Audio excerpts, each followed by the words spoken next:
Good morning. कैसे हो सब? ओके। तो बच्चों, पिछले क्लास में हमने डिस्कस किया था डाइजेस्टिव ग्लैंड्स के बारे में, मतलब पाचक ग्रंथि। देखिए, हम हिंदी और इंग्लिश दोनों एक साथ बोलते चलेंगे। जो लोग हिंदी मीडियम से पढ़ रहे हैं वो हिंदी देख लेंगे, जो इंग्लिश में पढ़ रहे हैं उनको सहूलियत हो जाएगी। ठीक है? तो डाइजेस्टिव ग्लैंड्स का मतलब है पाचक ग्रंथियां। ठीक है? अब उसमें हमने इससे पहले क्लास में डिस्कस किया था सैलिवरी ग्लैंड्स के बारे में, लार ग्रंथियां। इसके बाद में गैस्ट्रिक ग्लैंड्स के बारे में किया था। तो ये दोनों के बारे में पूरा डिटेल कर चुका हूं। आज की क्लास में हमारे पास 3 ग्लैंड्स लेके चलेंगे, एक इंटेस्टिनल और पेनक्रियाज और फिर लीवर। ठीक हो गया? मतलब इंटेस्टिनल को हिंदी में बोलते हैं जठर ग्रंथि, पेनक्रियाज को बोलते हैं अग्न्याशय और लीवर को बोलते हैं यकृत। ठीक है जी? तो चलिए 1 बाय 1 करके आपको बताते हैं। पहले बताएं आपको कि जो इंटेस्टिनल ग्लैंड है, देखिए इंटेस्टिनल ग्लैंड का मतलब क्या हुआ कि यह इंटेस्टाइन में पाया जाएगा। कहां पाया जाएगा? इंटेस्टाइन को हिंदी में बोलते हैं आंत।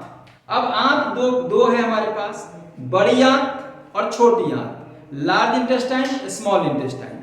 तो कह रहा है कि जो इंटेस्टिनल ग्लैंड है यह लार्ज इंटेस्टाइन में भी है और स्मॉल इंटेस्टाइन में है। तो पहले देखिए, लार्ज इंटेस्टाइन में जो ग्लैंड है यह सिर्फ आपको म्यूकस की सिक्रीशन देगा, जबकि जो स्मॉल इंटेस्टाइन में है वहां 2 प्रकार के ग्लैंड है। एक है आपको ब्रूनर्स ग्लैंड और एक आपको है क्रिप्स ऑफ लिबर। ठीक है जी? Cripps of Libre. तो इसमें क्या सिक्रीशन है? तो क्लियर बात हो गई। कहा कि जो इंटेस्टिनल ग्लैंड है यह लार्ज इंटेस्टाइन में सिर्फ म्यूकस का सिक्रीशन कराएगा। स्मॉल इंटेस्टाइन में आपका 2 प्रकार के ग्लैंड है, Brunner's gland and crypts of Lieberkühn. ठीक है? तो यहां देखो ये दोनों क्या सिक्रीट करता है। तो कह रहा ब्रूनर्स ग्लैंड जो है यह पाया जाता है सब म्यूकोसा ऑफ डिओडेनम, सब म्यूकोसा ऑफ डिओडेनम में पाया जाएगा ब्रूनर्स ग्लैंड, और यह सिर्फ म्यूकस सिक्रीट करेगा। जबकि जो आपका क्रिप्स ऑफ लिबर कुंड है, हमने कल हिस्टोलॉजी में बताया था, आपको याद होगा कि ये जो लास्ट वाला जो पोर्शन था ऐसा वाला, आपने देखा होगा फिगर। तो ये है आपका, हम बनाने की जरूरत नहीं है, आपको पता है ये। तो क्रिप्स ऑफ लिबर कुंड में जो ये कहां मौजूद होता है, ये कह रहे जो भिलाई है इंटेस्टाइन का उसके बेस पर मौजूद होता है, उसके बेस पर होता है। किस लेयर में? म्यूकोसा लेयर हो गया म्यूकोसा लेयर।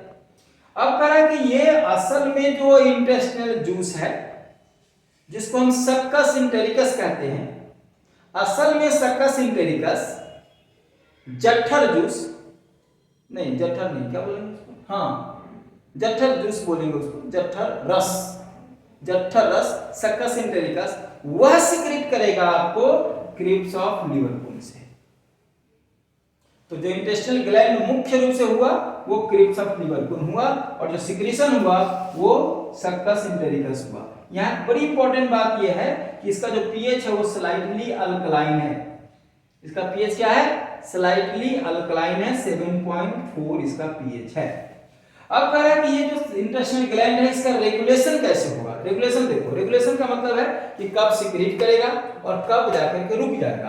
तो इसमें सिक्रेशन में एक और यहां पर बात की, पैनेट सेल सिक्रीट करेगा एंजाइम।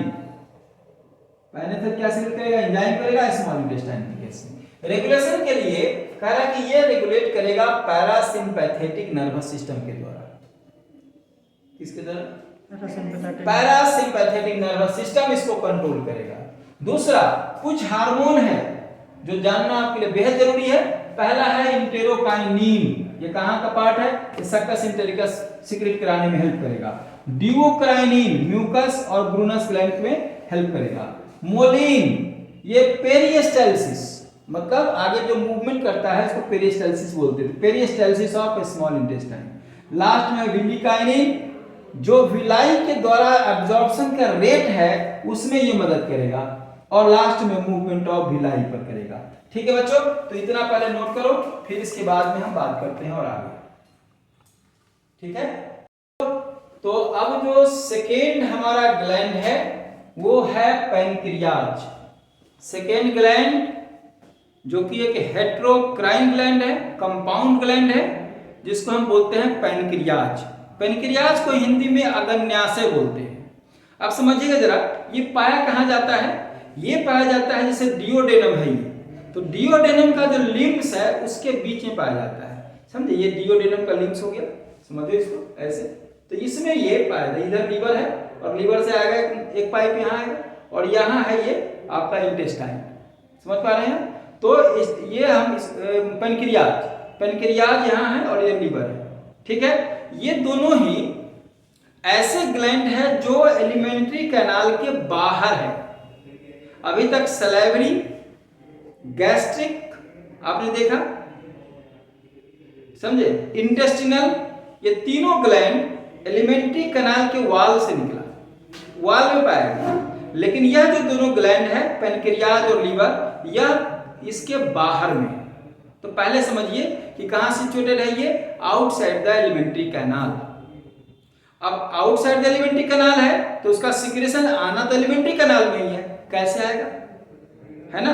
तो उसके डक्ट्स कुछ निकले हुए हैं, हम इस पर चर्चा करेंगे। तो देखिए, तो सबसे पहले समझिए कि कहां पाया जा रहा है ये इसके लिम्स में पाया जा रहा है, डिओडेनम के लिम्स में पाया जाएगा। और यह एक हेटेरोक्लाइन ग्लैंड है, तो मतलब इसके दो पार्ट हैं, एक्सोक्राइन पार्ट और एंडोक्राइन पार्ट। आपको जानकर आश्चर्य होगा कि इसका एक्सोक्राइन पार्ट 98.5% है और मात्र 1.5% यह एंडोक्राइन पार्ट है, ठीक है? तो इसका एक फिगर समझिए, यहां पर ये हमने डिस्कस किया, यहाँ पे इसको जरा देखो, तो इसमें दोनों पार्ट आपको दिखाई पड़ेगा कि ये है एसाइनर सेल है, ये सब जो दिख रहा है चारों तरफ से ये सेल है, इसको हम एसाइनर सेल बोलते हैं। यह सिक्रीट करता है एंजाइम, ठीक है? और ये इसका एक्सोक्राइन पार्ट है। बाकी सब के बीच में एक टापू की तरह, इसलिए इसको बोलते हैं आइलेट ऑफ लंगरहैंस, टापू की तरह है। यहाँ पर 4-5 प्रकार के, 3-4 प्रकार के सेल हैं, ये अल्फा, ये बीटा, ये डेल्टा, ये पीपी सेल, मतलब ऐसे करके 4 प्रकार के सेल मिलेंगे आपको। ये हमने ऐसे सिंबॉलिक बनाया कि यह जो आइलेट ऑफ लंगरहैंस है यह पेनक्रियाज का एंडोक्राइन पार्ट है, जहां से हार्मोन सीक्रेट होंगे जैसे इंसुलिन, ग्लूकागॉन, सोमैटोस्टैटिन, पॉलीपेप्टाइड, सब हार्मोन सीक्रेट करेगा। तो इसके अलग अलग सेल हैं। तो यह जो चीज है यह पाया जाता है आपको इस बीच वाले सेल में, इसको हम बोलते हैं आइलेट ऑफ लंगरहैंस, और यह हार्मोन सीक्रेट करेगा, इसलिए इसका एंडोक्राइन पार्ट कहलाएगा, ठीक है बच्चों? अब कहा कि सिक्रीशन जितना भी है यह लगभग 800 से लेकर के 1000 ml, मतलब 800 से लेकर के 1 लीटर पर डे सिक्रीशन करेगा। और इसकी जो पीएच है वो 8.4 है, मतलब ये अल्कलाइन नेचर का है। तो हम आपको इसके डिटेल और आगे बढ़ें उसके पहले आपको हम एक पूरा सा फिगर समझाना चाहते हैं कि पेनक्रियाज आखिर होता कहाँ है। सो जरा देखिए, यहाँ पर देखो, यहाँ पर इसको जूम करो, तो ये जो चीज है यह आपका आ रहा है किस साइड से?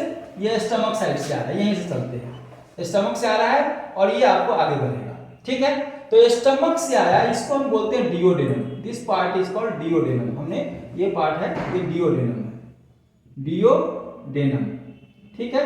अब डिओडेनम के जैसा मैंने कहा कि ये डिओडेनम है, ये ऐसे कर्व किया हुआ, तो इसी में ये है, तो ये कर्व किया हुआ है ये पार्ट सी शेप का, इसके बीच में ये आप देख रहे हैं ब्लू कलर वाला, यह है आपका पेनक्रियाज, दिस इज पेनक्रियाज, ये पेनक्रियाज है आपका, ठीक हो गया? अब इस पेनक्रियाज के अंदर में क्या क्या डक्ट है इसको जरा समझिए। पेनक्रियाज से पहले आप इस लीवर को समझिए, लीवर में राइट लोब और लेफ्ट लोब, ये दोनों साइड से 2 डक्ट आ रहे हैं। एक डक्ट को बोलते हैं राइट हेपेटिक डक्ट, थोड़ा दिखाओ इसको, राइट हेपेटिक डक्ट, और ये है लेफ्ट हेपेटिक डक्ट, ठीक हो गया? तो left hepatic duct, right hepatic duct मिलकर के एक बनाएगा हेपेटिक डक्ट, ठीक हो गया? हेपेटिक डक्ट आगे जाएगा, यह बाइफर्केट होगा 2 भाग में, एक तो चला जाएगा इसके अंदर में पेनक्रियाज की साइड में, और एक यहां से निकलेगा जो कि गॉल ब्लैडर से जोड़ेगा। तो गॉल ब्लैडर ये रहा, गॉल ब्लैडर आपका, this one is gall bladder. Gall bladder में बाइल का स्टोरेज होता है, सीक्रेट होकर के यहीं से आएगा, यहाँ पर स्टोर हो जाएगा बाइल का, इसको हम बोलते हैं गॉल ब्लैडर, ठीक हो गया?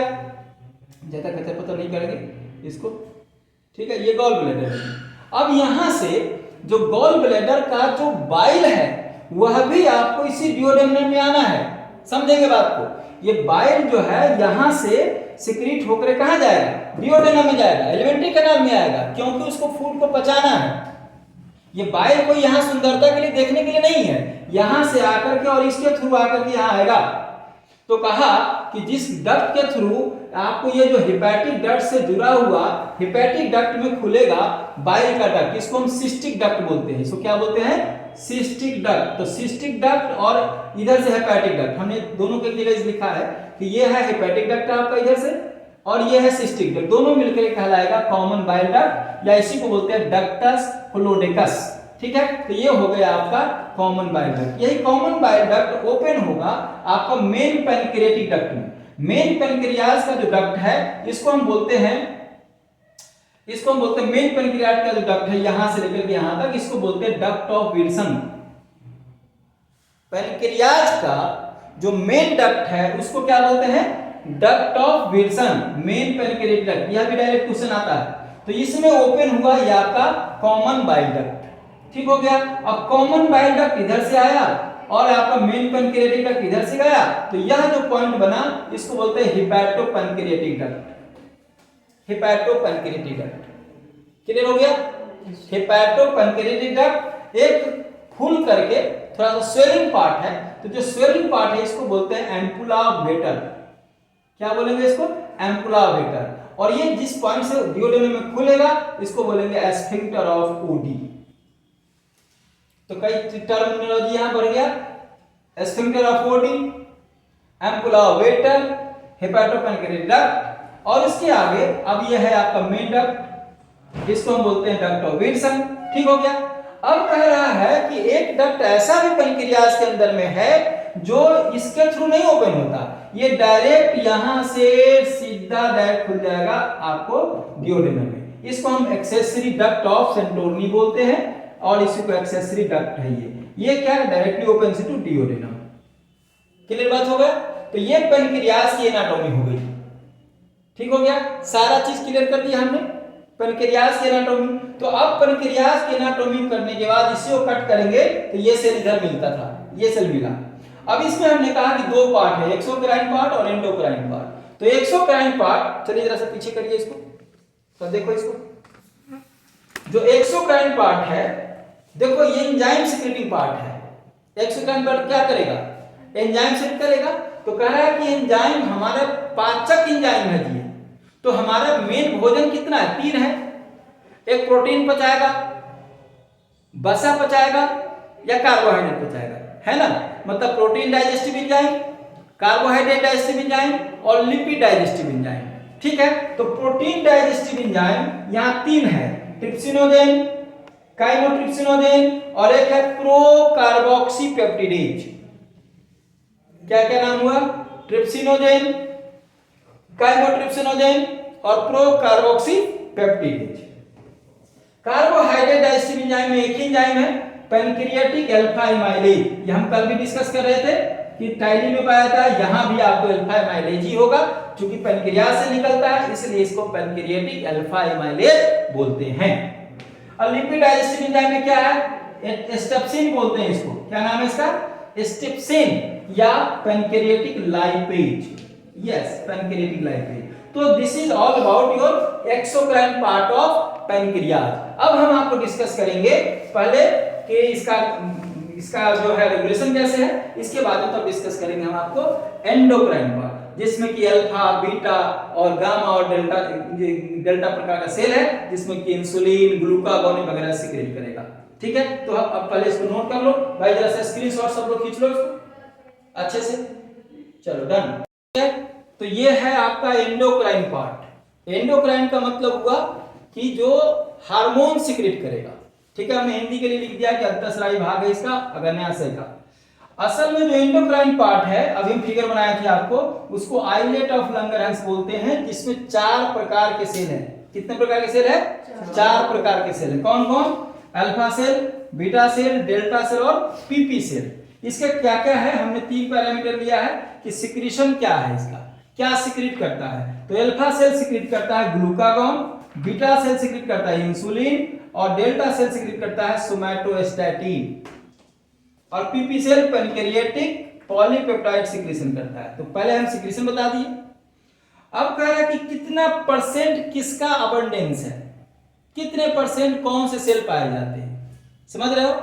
तो देखो पहला है 15% अल्फा सेल, 65% है आपको बीटा सेल। ध्यान दीजिएगा 65% ये सबसे ज्यादा सेल पाया जाता है पेनक्रियाज के अंदर। क्वेश्चन पूछेगा कि सबसे मोस्ट अबंडेंट सेल इन पेनक्रियाज, जवाब क्या है?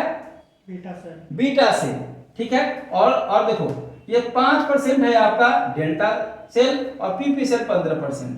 तो अगर आप देखोगे तो पीपी सेल और अल्फा सेल ये दोनों बराबर है, 65 अकेले है ये, ठीक हो गया। अब कह रहे काम क्या है तीनों का? यह जो ग्लूकागॉन सिक्रेट किया अल्फा सेल से, ये क्या काम करेगा? तो यह करेगा ग्लूकोज का लेवल बढ़ाएगा।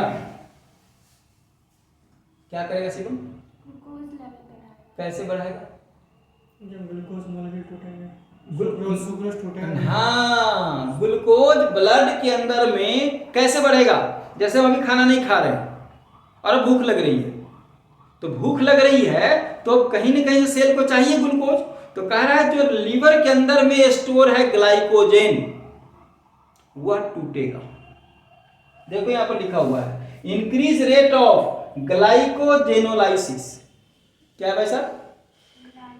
ग्लाइकोजेनोलाइसिस मतलब ग्लाइकोजेन टूटेगा। इसको थोड़ा सा और स्पष्ट कर दूं मैं कि ग्लाइकोजेन का जेनोलाइसिस का मतलब हुआ यहां पे कि ये ग्लाइकोजेन है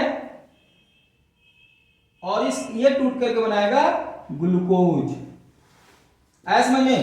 तो ये ब्लड में ग्लूकोज का लेवल बढ़ गया। जो स्टोर फूड है ना अपना ग्लूकोज ग्लाइकोजेन, तो ग्लाइकोजेन टूटेगा और टूट के क्या बनाएगा? ग्लूकोज। जैसे अभी तुम भूखे हो तो तुमको अब थोड़ी देर तो लगेगा भूख, लेकिन नहीं खा रहे हो, चलो तुम नहीं खाए तो क्या होगा? आपके सेल को क्या ग्लूकोज नहीं मिलेगा? मिलेगा। कहां से मिलेगा? स्टोर फूड से।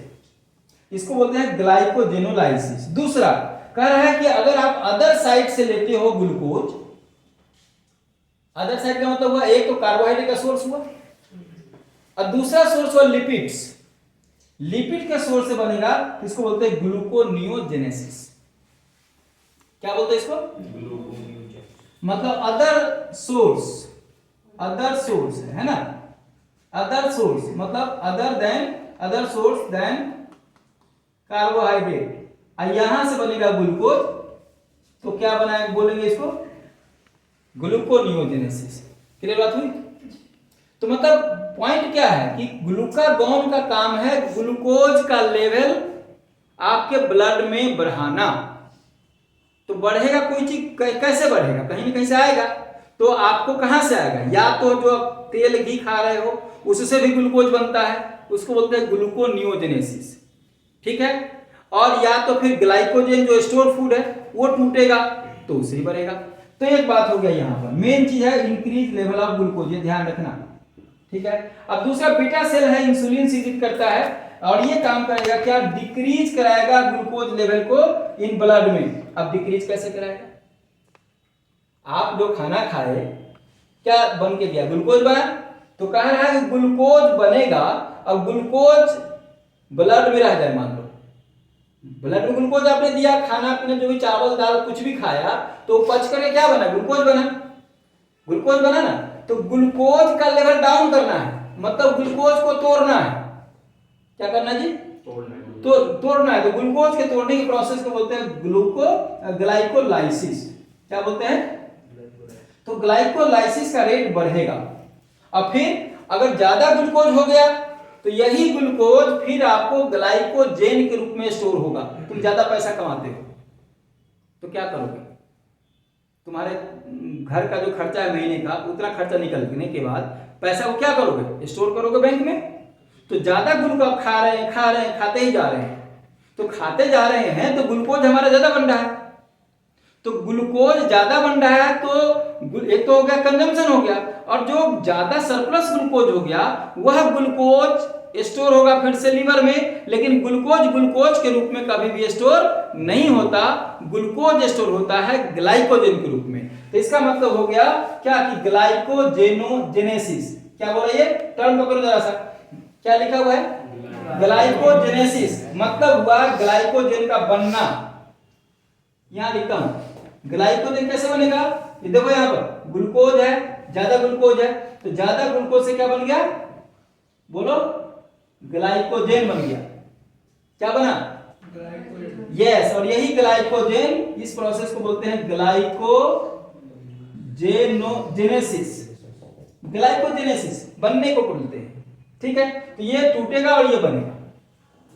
हो गया। तो ये दो प्रोसेस, ये आपसे पूछागा नीट के अंदर में कि इंसुलिन का क्या काम है, किसका रेट बढ़ाता है? तो बढ़ाता है दो चीज का रेट। एक है ग्लाइकोलाइसिस, ग्लूकोज को तोड़ेगा तब तो ब्लड का डाउन होगा, और यह तोड़ने में हेल्प कौन किया? आपका इंसुलिन। अब जिस आदमी के अंदर में इंसुलिन नहीं है तो ग्लूकोज खाया तो, लेकिन वह टूटा नहीं, उसका कन्वर्सन ग्लाइकोजन में भी नहीं हुआ, तो ब्लड में ग्लूकोज का लेवल बढ़ जाएगा। इसको बोलते हैं डायबिटीज। बात समझ में आया? डायबिटीज में और कुछ नहीं होता, बीटा सेल खराब होता है, इंसुलिन नहीं सिक्रीट करता, तो हमने लिखा है कि deficiency of insulin is called causes diabetes mellitus. आया समझ में? Diabetes mellitus. ठीक हो गया। अब डेल्टा सेल देखो, सोमैटोस्टैटिन है। सोमैटोस्टैटिन अभी हम आपको बता रहे थे जब गैस्ट्रिक सेल बता रहे थे, गैस्ट्रिक ग्लैंड, तो अर्जेंटाफिन सेल से भी सिक्रीट करता है सोमैटोस्टैटिन।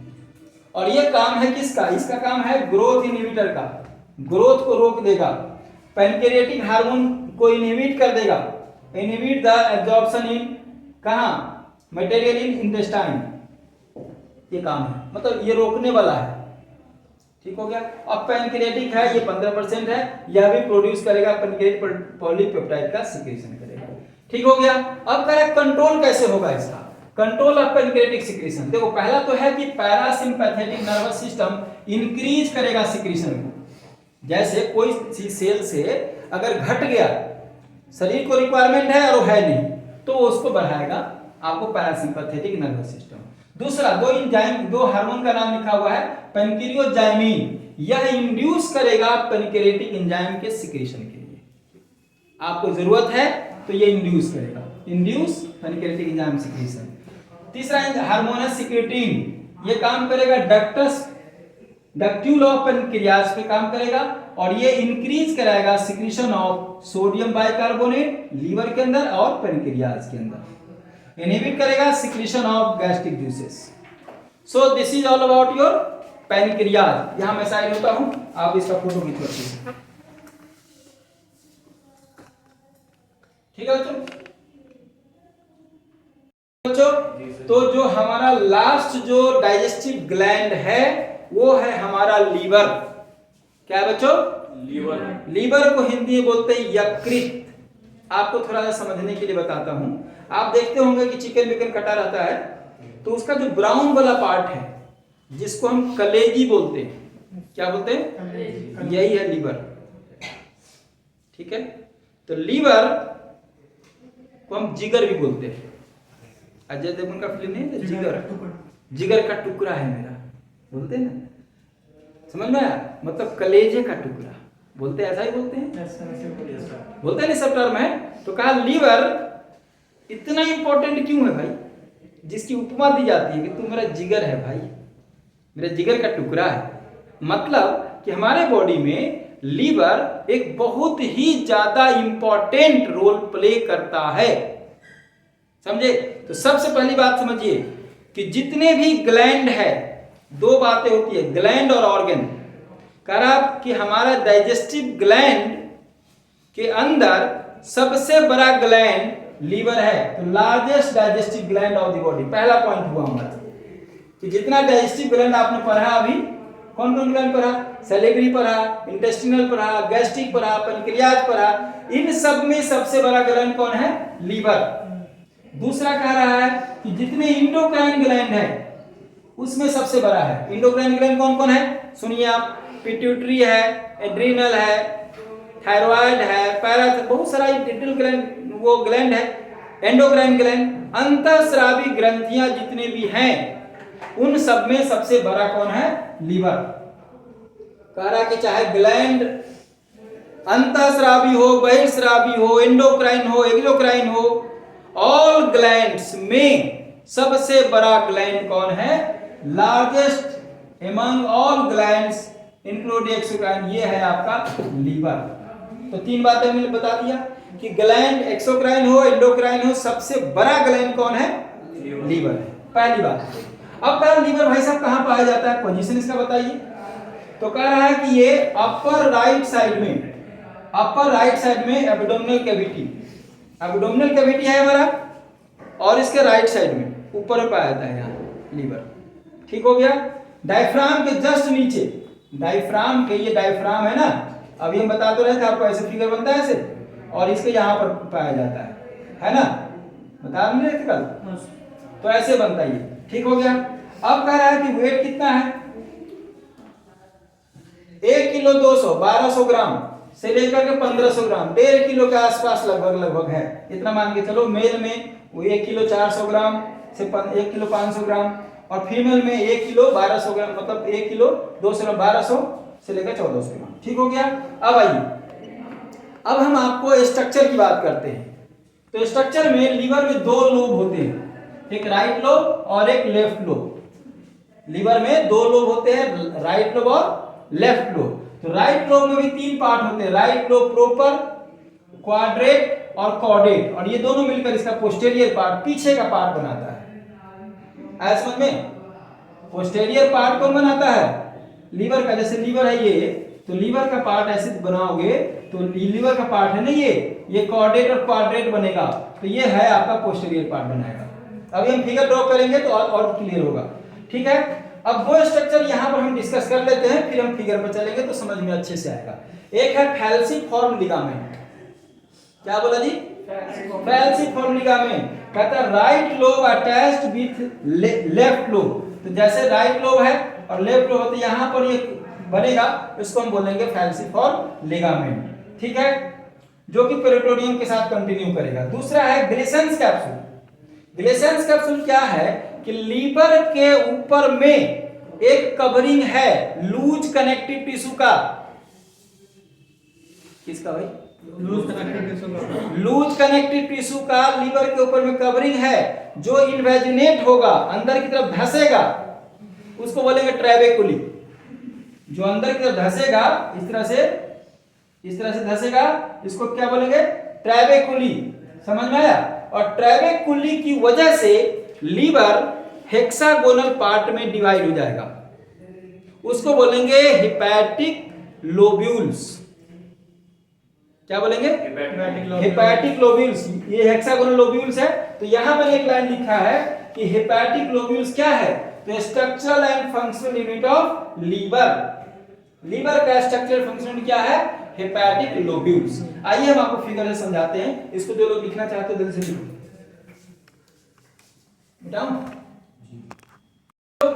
तो हमारा डाइजेस्टिव ग्लैंड में अब हम इस पड़ाव पे आ गए कि अब इसका लास्ट जो डाइजेस्टिव ग्लैंड है वो है हमारा यकृत, लीवर, जिसके बारे में बात कर रहे थे हम अभी। तो उसका हमने आपको बताया था कि स्ट्रक्चर में कि इसके 2 लोब होते हैं, राइट लोब और लेफ्ट लोब। इसका फिगर कर दो।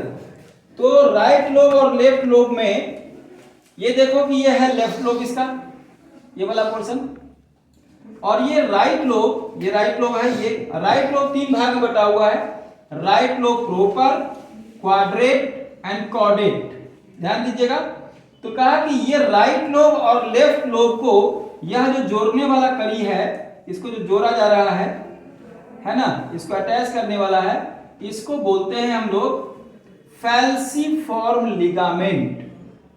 फैल्सीफॉर्म लिगामेंट। असल में यह एक लूज कनेक्टिव टिश्यू है। हो गया। अब यहां से देखिए, और यहीं से यह जो लूज के फैल्सीफॉर्म लिगामेंट है, यही कंटिन्यू करेगा पेरिटोनियम के साथ। क्लियर? अब आइए, अब कह रहा है, अभी हमने आपको बताया था कि जो लीवर है, ये जो लीवर है, इसके ऊपर में जो कवरिंग है वो ग्लिसन्स कैप्सूल की कवरिंग है। ग्लिसन्स कैप्सूल जो है वो अंदर की तरफ इन्वेजिनेट हो रहा है। देखिए ये अंदर की तरफ इन्वेजिनेट हो रहा है, ये अंदर की तरफ इन्वेजिनेट हो रहा है। ठीक है, ये देखो ऐसे करके आया ये, तो अंदर के लिए इन्वेजिनेट हुआ। इससे क्या हुआ? इससे एक स्ट्रक्चर का निर्माण हुआ जिसको हम ट्रेबेकुली कहते हैं। ट्रेबेकुली से क्या हुआ? ट्रेबेकुली से ये हुआ कि आपको हेक्सागोनल सेल का निर्माण हुआ। जिसको हम बोलते हैं हेक्सागोनल हेपेटिक लोब्यूल्स। मतलब कि आप ऐसे देखोगे तो इस तरह से यहाँ पर आपको ऐसे बना, यहाँ सेल बनता है यहाँ पर, या ऐसे सेल बना, या यहाँ भी आप देख सकते हो इसको ऐसे तरह से, ठीक है। तो उसकी वजह से क्या बना, हेक्सागोनल, क्या बना, हेपेटिक लोब्यूल्स। यही तो बता रहे थे अभी आपको। तो जो ये जो बना है हेक्सागोनल हेपेटिक लोब्यूल बना, यही स्ट्रक्चरल एंड फंक्शनल यूनिट है लीवर का। लीवर का स्ट्रक्चरल एंड फंक्शनल यूनिट को बोलते हैं हेपेटिक लोब्यूल्स। जोर से बोलो सब लोग, हेपेटिक लोब्यूल्स। जो मेन बॉस है ना लीवर का, वो है हेपेटिक लोब्यूल्स, हेपेटिक लोब्यूल्स। तो हम अब ये जानने की बहुत इच्छा है कि हेपेटिक लोब्यूल्स में है क्या। हेपेटिक लोब्यूल्स को देखा जाएगा तो ये कह रहा है कि liver is made up of hexagonal hepatic lobules, और hepatic lobules are made up of 3 things. 3 चीज से मिलकर बना होता है। देखो यहां जी, 3 चीज से मिलकर बना होता है। पहला है सेंट्रल वेन्यूल, क्या नाम है, सेंट्रल वेन्यूल। दूसरा है पोर्टल ट्रायड, बोलेंगे जरा, पोर्टल ट्रायड। और तीसरा है हेपेटोसाइट्स। अब 1 बाय 1 करके समझो। हेपेटोसाइट जो है यह लीवर का सेल है, यही मेन लीवर सेल है। ये मेन लीवर सेल का नाम क्या है, हेपेटोसाइट। Very good. और यह जो हेपेटोसाइट है यह कॉर्ड के रूप में अरेंज रहता है, कॉर्ड, रस्सी के रूप में, कॉइल इस तरह से रस्सी रहेगा वो। अब ये कहता है पोर्टल ट्रायड में 3 ओपनिंग खुलती है। Hepatic artery opening, hepatic artery opening, तो आर्टरी की ओपनिंग लीवर सेल में पोर्टल ट्रायड के थ्रू है। Hepatic portal vein, hepatic portal vein, और बाइल डक्ट की ओपनिंग, ठीक है। तो अब हम यहां पर एक छोटा सा कटिंग दिखाए हैं, थोड़ा सा इसको जूम करके दिखाऊंगी, तो एक एक चीज को समझो। पहला चीज को समझेंगे, पहला चीज को देखो यहां पर, ये फोकस करो। यह जो है यह है पोर्टल ट्रायड। ये क्या है बच्चों, पोर्टल ट्रायड। हमने लिखा भी है यहां पोर्टल ट्रायड। पहला हेपेटिक आर्टरी की ओपनिंग है, ये पहला नंबर 1 पे। दूसरा है हेपेटिक पोर्टल वेन की है, और तीसरा ओपनिंग ऑफ बाइल डक्ट हो गया। अब जो ये था सेंट्रल वेन्यूल, सेंट्रल वेन्यूल यहां है, ये देखो, ये रेड वाला पोर्शन, ये ओपनिंग ऑफ, ये जो लिखा हुआ है यहां से देखिए, ये है सेंट्रल वेन्यूल, हमने पहले इंडिकेट किया। और सेंट्रल वेन्यूल में अंदर वाला जो पोर्शन है ये ओपनिंग ऑफ हेपेटिक वेन। ध्यान देना भैया, ये हेपेटिक वेन की ओपनिंग है, यहां पर हेपेटिक पोर्टल वेन की ओपनिंग है। Portal vein is different. Hepatic portal vein की ओपनिंग ट्रायड के थ्रू है, जबकि ओपनिंग हेपेटिक वेन के थ्रू ओपनिंग कहां है, ये वेन्यूल में है। हो गया। अब कह रहा है कि ये जो आप देख रहे हो ये घुमावदार ऐसे, ये जो फीता जैसा दिख रहा है यही है आपका हेपेटोसाइट सेल, ये कॉर्ड जैसा सेल है हेपेटोसाइट। अब ये हेपेटोसाइट वेन्यूल हो गया, ये सब ट्रायड्स है। इसके बीच में ये जो जगह है इसको बोलते हैं साइनोसॉइड्स, हेपेटिक साइनोसॉइड्स। अब इसी हेपेटिक साइनोसॉइड्स में ब्लड है, ब्लड वेसल है, सब चीज है। तो यहीं पर आपका ग्लाइकोजेन का स्टोरेज होता है। ध्यान दीजिएगा, जब हम लोग कहते हैं कि ग्लूकोज ज्यादा हो गया, सरप्लस हो गया, तो ग्लूकोज से बना ग्लाइकोजेन एनिमल के अंदर कार्बोहाइड्रेट का स्टोरेज जो मॉलिक्यूल है, कार्बोहाइड्रेट का मॉलिक्यूल, वह क्या है, सबको पता है, वो क्या है, ग्लाइकोजेन। भाई एनिमल के अंदर में जो स्टोर फूड है वो क्या है, ग्लाइकोजेन। और प्लांट के अंदर में क्या है, स्टार्च। दोनों ही पॉलीसेकेराइड है। तो अभी हमने लीवर के सेल को खोल के रखा है, पूरी एनाटॉमी सामने है। तो ये सवाल मन में आता है कि भाई साहब एक ग्लाइकोजेन जो स्टोर होगा लीवर के अंदर, वो कहां होगा। ये तो हम जानते हैं कि लीवर में होता है, मसल्स में होता है, लेकिन लीवर में कहां होगा। तो लीवर में होगा आपका यहाँ पे ये साइनोसाइड वाला पोर्शन है उसमें होगा, यहीं पर कुछ फैट सेल का स्टोरेज होगा। अब साथ साथ में एक चीज और है, वो है जो फैगोसाइटिक नेचर का होता है, जो हमें बचाता है, डिफेंस का काम करता है, उसको बोलते हैं कुफर सेल। क्या नाम है? कुफर सेल। ठीक है, तो ये हो गया बच्चों हमारा हेपेटिक लोब्यूल का स्ट्रक्चर। आप लोग गौर से देख लो इसको। अब यहीं पर दो चीज आया है, यहां दिखा दो। हेपेटोसाइट जो है वो क्या काम करता है? तो बाइल जूस का सिक्रीशन करता है। भाई इतना तो कर रहे हो, तो क्या काम करता है लीवर? लीवर का जो सेल है हेपेटोसाइट, यह सिक्रीट करेगा बाइल जूस, और जो कुफर सेल है यह ब्लड साइनोसाइड में मौजूद होगा, और यह फैगोसाइटिक नेचर का है, मतलब कोई भी चीज फालतू चीज आएगा तो उसको इनगल्फ करके हमारे बॉडी की रक्षा करेगा। ठीक है बच्चों, सो this is all about your digestive glands. अभी हम लीवर के बाद थोड़ा सा गॉल ब्लैडर के बारे में भी पढ़ेंगे कि क्या है बाइल जूस और क्या वगैरह वगैरह है। ठीक है जी, चलो तो इसको लिख लो जरा जल्दी से। तो अब हम लीवर का एक छोटा सा पोर्शन है गॉल ब्लैडर। क्या है जी? Gall bladder. पित्ताशय बोलते हैं इसको हिंदी में, क्या बोलेंगे? पित्त बोलते हैं बाइल को, तो पित्ताशय। ओके, कहाँ रहता है? ये लीवर है, राइट, ऐसे बताया था मैंने। तो कहाँ प्रेजेंट है? सो देखिए, कहा present at the inferior surface of right lobe. ये राइट लोब के नीचे है जी, राइट लोब के नीचे। ठीक है, फंक्शन क्या है इसका? फंक्शन है बाइल जूस का स्टोरेज। क्या है? स्टोरेज का काम करता है। थोड़ा सही तरह से उसको देखने में दिक्कत होगी। बाइल जूस क्या है? सुनिएगा जरा, बाइल जूस में कोई भी डाइजेस्टिव एंजाइम नहीं पाया जाता है। क्या समझे आप? बाइल जूस में कोई भी डाइजेस्टिव एंजाइम नहीं पाया जाता है, लेकिन नॉन डाइजेस्टिव एंजाइम पाए जाते हैं। क्या लिखा? Liver secretes bile. बाइल का जो पीएच है जब सिक्रीट होता है तो 8.6 रहता है, लेकिन वहां से चल करके आते आते उसमें स्टोर होने में वहां पर 7.4 हुआ था। तो गॉल ब्लैडर में पूछा जाए तो 7.4। बाइल जूस में क्या क्या है? 3 कंपोनेंट है। बाइल सॉल्ट है, जो कि जिसमें कि sodium bicarbonate, sodium glycocholate, sodium taurocholate. ठीक है, जिसमें कि सोडियम बाइकार्बोनेट क्या करता है? यह अल्कलाइनिटी को मेंटेन करता है, मेंटेन अल्कलाइनिटी। और सोडियम ग्लूकोकोलेट और सोडियम टोरोकोलेट यह इमल्सिफिकेशन ऑफ फैट, फैट का जो इमल्सिफिकेशन है वहां पर हेल्प करेगा आपको। बाइल एसिड जो है स्टेरॉइड नेचर का है, जैसे एक नाम है कॉलिक एसिड। और बाइल पिगमेंट बिलीवर्डिन और बिलीरुबिन। जॉन्डिस जब होता है ना तो यही बिलीरुबिन का लेवल बढ़ जाता है, समझे? तो यही बिलीरुबिन है। तो ये बिलीरुबिन किसका पार्ट है? बाइल जूस का पार्ट है। तो हमने बच्चों आज की क्लास में डिस्कस किया पूरे के पूरे डाइजेस्टिव ग्लैंड्स के बारे में। 5 ग्लैंड्स हमारे पास है, जिसमें से पहली क्लास में, कल की क्लास में हमने आपको डिस्कस किया था सैलिवरी ग्लैंड और गैस्ट्रिक ग्लैंड। आज की क्लास में डिस्कस किया आपको इंटेस्टिनल ग्लैंड, पैनक्रियाज और लीवर, और इसके तमाम जितने ही पहलू थे सब पर हमने बात किया। अब हम नेक्स्ट क्लास में बात करेंगे इस ग्लैंड। अब हमने क्या क्या सीख लिया? हमने एलिमेंट्री कैनाल सीख लिया, हमने ग्लैंड सीख लिया। ठीक है, अब हम चलेंगे इसकी फिजियोलॉजी पर कि भोजन पचता कैसे है, कौन से एंजाइम किसको पचाएगा और क्या प्रोडक्ट बनेगा।